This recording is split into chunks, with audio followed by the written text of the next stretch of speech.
discussing the industry's transition to passwordless authentication with Suhail Ismail, who's Regional Sales Director for the Asia, Pacific and Japan region at One Identity, who joined us in Asia last year.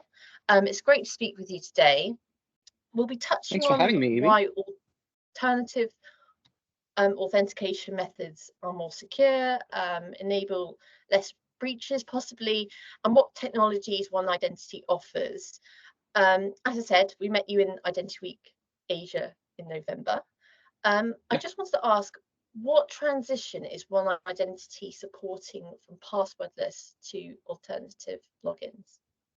Sure, great question. Now, as a leading solution provider in this space, One Identity has been actively advocating for transition from your traditional password-based authentication to a very secure and a user-friendly alternatives. Now, while the specific recommendations may evolve over time, One Identity typically promotes a multifaceted approach, if you will, to authentication. And there are a few areas that we look at as a core. There's about 5 areas that we look at it. First one, of course, being the multi-factor authentication, right? Now, we emphasize the importance of using multiple factors for authentication, such as factors combined with something the user possesses, like a mobile device or a hardware token, or something inherent to the user, like biometrics, for example. Which leads us into the second pillar, and that's biometrics. And that's where a lot of organizations are headed towards, and that's leveraging biometric authentication methods. And those we use on a daily basis with our smart devices, be it a fingerprint or a facial recognition. And that's often recommended by us because it's unhackable, it's very secure, and it's a convenient alternative to your traditional passwords, right? You don't have to remember a password.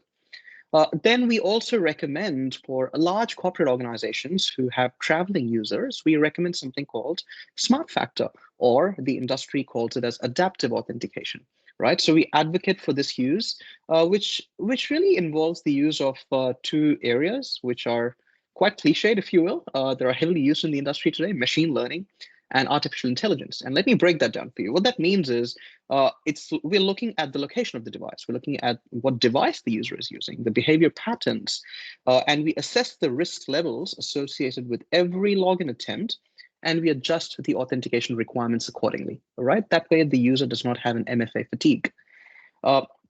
The other area that we're very proud of, and we're one of the first leaders in this space to have ventured into, and that's the passwordless authentication, right? And we all recognize the fact that it's getting quite impossible for users to remember their passwords. So how can we deploy a use of a solution which doesn't involve them keying in their password, all right? So, and that really allows them to eliminate passwords altogether, right? And that could be in the form of a one-time passcodes, or even using biometrics, like I mentioned earlier. And the final factor that I would mention we do comply with is the zero trust security, because we do align with the zero trust security model, which emphasizes your continuous verification of user identities and devices, regardless of whether they're inside or outside the corporate network. So these are the 5 areas that we look at, and I really hope that answers your question. Interesting to hear that you're focusing on 5 areas. The name one login really, One Identity, suggests you're focusing in one area, or there's one solution that would make it easier for the customer logging in or onboarding. What is your vision with that title then? And what solution is currently leading the way for adoption, would you say? Sure. So One Login is a product under the One Identity umbrella. So what we do is user identity and access management. We got acquired, One Login got acquired by One Identity back in late 2021. So our vision always has been revolving around simplifying and securing the identity management process for both for businesses and for end users through our solutions. Now, some of the key aspects of this vision includes, for example, enhanced security, right? What that means is security is paramount for any organization out there, especially for us. We're a cybersecurity company, so it's at our forefront. So our vision likely includes providing robust security features such as, of course, what I mentioned earlier, multi-factor authentication, single sign-on, or adaptive authentication, or even identity governance to protect against your various external cyber threats. Then comes the user experience, right? Our vision has always been centered around the user experience. The user is the one that's accessing this platform on a daily basis.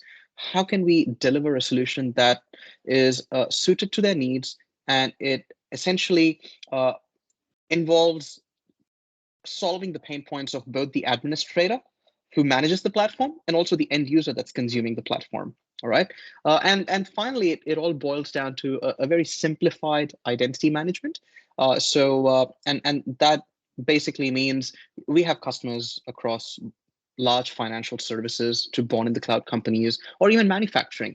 So each of these organizations coming from different industry verticals have different consumption models. So we got to look after their requirements. So we can help them use our platform regardless of them being in cloud, on premise, or even having a hybrid infrastructure. Thank you for explaining that. To what extent is awareness growing for businesses to adopt these solutions and for the customer as well?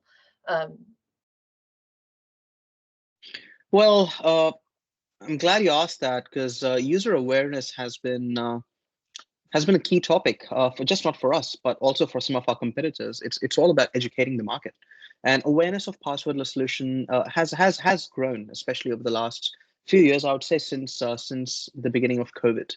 I would say the security concerns, Evie, with what's happened, especially with the increasing frequency and I should say the sophistication of cyber threats.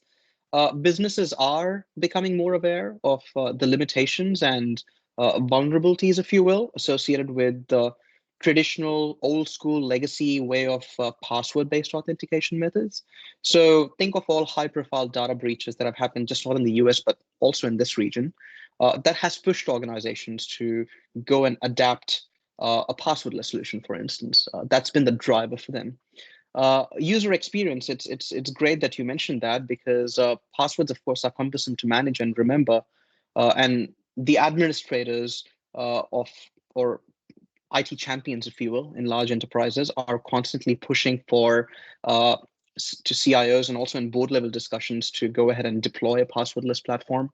Regulatory requirements is something that I would mention. Of course, we live in a very diverse region, Asia Pacific and Japan. There's about 23 plus countries here, right? So each of those countries have their own regulatory bodies and industry standards.